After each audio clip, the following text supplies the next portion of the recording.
100% महाराष्ट्र राज्य कंत्राटदार महासंघाच्या वतीने गेल्या 2 ते 3 वर्षापासून आम्ही सातत्याने लढा देतोय, पण शासन हे पूर्णपणे जसं आपण झोपेचं सोंग घेतो तसं घेतलेलं आहे. आम्हाला कुठल्याही प्रकारची मदत शासनाकडनं कुठल्याही प्रकारची मदत होत नाही आहे. आणि आता येत्या 23 तारखेपासून महाराष्ट्र राज्याचा अर्थसंकल्पीय अधिवेशन सुरू होणार आहे. मागच्या वेळेला त्या अर्थसंकल्पीय अधिवेशनामध्ये साधारणतः 2 नंबरचा निधी हा महाराष्ट्र शासनाने हा बांधकाम विभागाला देण्यात आला होता. परंतु आता मला शासनाला हे सांगायचं आहे की आता तो स्वतः दिवंगत आता दादा गेलेले आहेत, त्यामुळे आता अर्थ खातं हे स्वतः मुख्यमंत्री साहेबांकडे.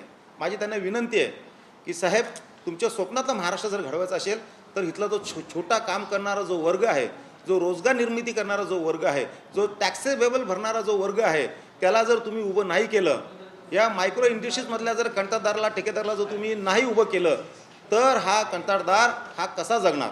त्यामुळे येत्या 23 तारखेपासून जर अधिवेशन सुरू होणार आहे, अर्थसंकल्प मला वाटतं 3 ते 4 तारखेला मांडणार आहेत. माझी मुख्यमंत्र्यांना पुन्हा एकदा अर्थमंत्री म्हणून विनंती आहे की त्यांनी भरघोस निधी हा बांधकाम विभागाला द्यायला पाहिजे, कंत्राटदारांना द्यायला पाहिजे. अन्यथा महाराष्ट्र राज्य कंत्राटदार महासंघ, राज्य अभियंता संघटना यांच्या मार्फत पुन्हा एकदा आमचं राज्यस्तरीय एक बैठक होईल आणि एक जोरदार आंदोलन आम्ही या महाराष्ट्रामध्ये उभे केल्याशिवाय राहणार नाही.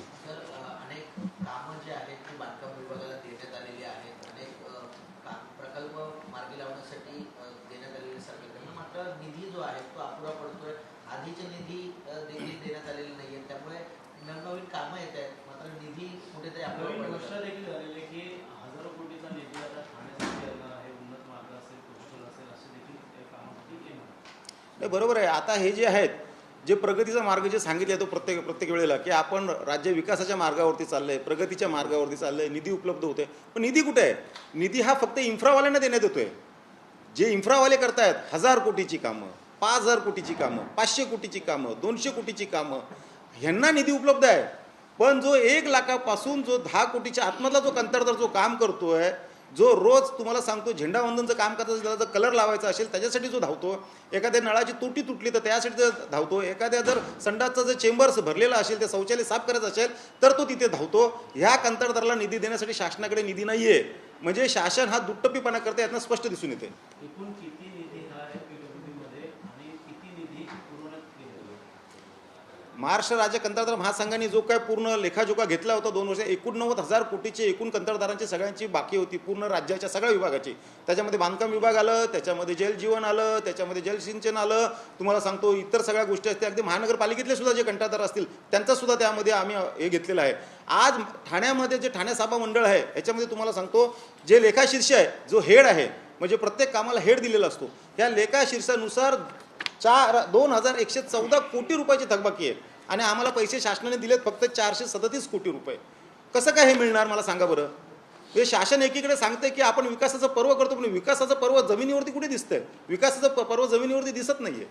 एकंदरीत असे कोणकोणते कंत्राटदार आहेत की तुमचा निधी पास केला? इन्फ्रावाले जेवढे आहेत, कुठलंही काम घ्या इन्फ्रावाल्याचं. उदाहरणार्थ मी मागच्या वेळी पण सांगितलं होतं, इथे बाजूला जे 40 कोटीचं एक काम चालू आहे इमारत दुरुस्तीचं, एका कंपनीला दिलेलं आहे. त्यांची बघा ना 20 कोटीची कामं, म्हणजे त्याला 20 कोटी लगेच देण्यात आलेले आहेत. तुम्हाला सांगतो त्याला द्यायसाठी कामासाठी पैसे आहेत.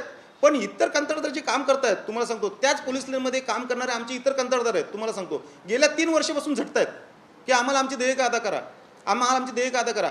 बघा तुम्हाला सांगतो, मागच्या वेळेला जो अधिवेशनामध्ये मला वाटतं केळकर साहेबांनी तो प्रश्न उपस्थित केला होता आणि त्यावेळेला इथे पोलिसांची ज्या इमारतीच्या दुरुस्तीची कामं आम्ही एकदम युद्धपातळीवरती करून दिली, त्यांचा निधी अजूनही देण्यात आलेला नाही आहे. का देण्यात येत नाही आहे? आता तिथे शासनाचा फायदा असा झालेला आहे की तिथे पोलिस बिचारे बांधव तिथे राहायला गेलेत, पोलिस बांधव राहायला गेलेत, शासनाला तिकडनं आता भाडं यायला पण सुरुवात झाली, पण कंत्राटदारांची देयके अजून देण्यात आलेली नाही आहे. मर्जीतले ठेकेदार आहेत. आता ते मर्जीतले ठेकेदार जे आहेत तेच तर आम्ही 10 वेळा सांगतो की कार्यकारी अभियंता जे आहेत, माझी ही शासनाला प्रमुख मागणी आहे की कार्यकारी अभियंता ज्यावेळेला शासन निधी देतो, तो निधी आल्यानंतर कार्यकारी अभियंता जसे साप एखाद्या कुंडली मारून जसं धनाच्या पेटीवरती बसतो तसे हे कार्यकारी अभियंता बसलेले असतात. ह्यांनी त्यांच्याकडे कुठलाही नियम नाही आहे की आलेला निधी हा किती दिवसात कंत्राटदाराच्या खात्यात जमा करायला पाहिजे.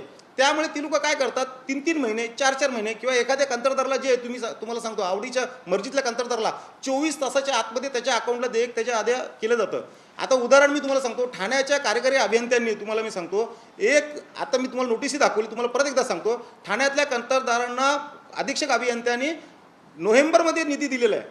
आता डिसेंबर, जानेवारी, फेब्रुवारी 3 महिने झाले. 4.5 कोटीचा निधी वाटायला 3 महिने लागतात का?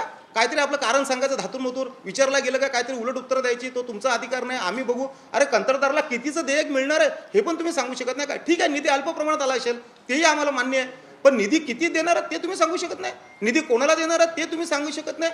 आणि तुम्हाला आणखीन एक सांगतो, आता त्याच्यावरती आमचा अभ्यास चालू आहे. हे फार महत्त्वाचं बोलतो आणि माझी विनंती आहे तुमच्या सगळ्यांना, हे तुम्ही सगळ्यांनी महाराष्ट्रापर्यंत पोहोचवा. बांधकाम मंत्री असतील, सचिव असतील, मुख्यमंत्री त्यांच्यापर्यंत पोहोचवा. 31 मार्च ही ज्यावेळेला अर्थसंकल्पातली शेवटची तारीख असते त्यावेळेला संध्याकाळी 6 वाजल्यापासून जी BDS प्रणाली असते शासनाची देयक अदा करण्याची, ही पूर्ण राज्यासाठी असते. तर त्याच्यावरती 6 नंतर असं टायमिंगची एक नोट येते की सदर निधी वाटप करण्यासाठी रात्री 12 वाजेपर्यंत मुदतवाढ देण्यात आलेली आहे. म्हणजे जो निधी आहे हा शासनाचा निधी संध्याकाळी 6च्या आतमध्येच वाटप करण्यात यावा, जेणेकरून त्याच्यात पारदर्शकता राहावी. कारण की 6 नंतर तो निधी 12 वाजेपर्यंत टायमिंग वाढवण्याचा कालावधी ज्या अर्थी अर्थ खात्याकडनं येतं, म्हणजे त्याच्यामध्ये हा एक नियम असायला पाहिजे. आता आमचं त्याच्यावरती संशोधन चालू आहे. त्यामुळे माझी शासनाला विनंती आहे की तुम्ही 5 दिवसाच्या आतमध्ये एक नियम करा. 5 दिवसाच्या आतमध्ये कुठल्याही परिस्थितीमध्ये कंत्राटदाराच्या अकाउंटला ही त्यांची देयक, त्यांची बिलं अदा व्हायला पाहिजेत.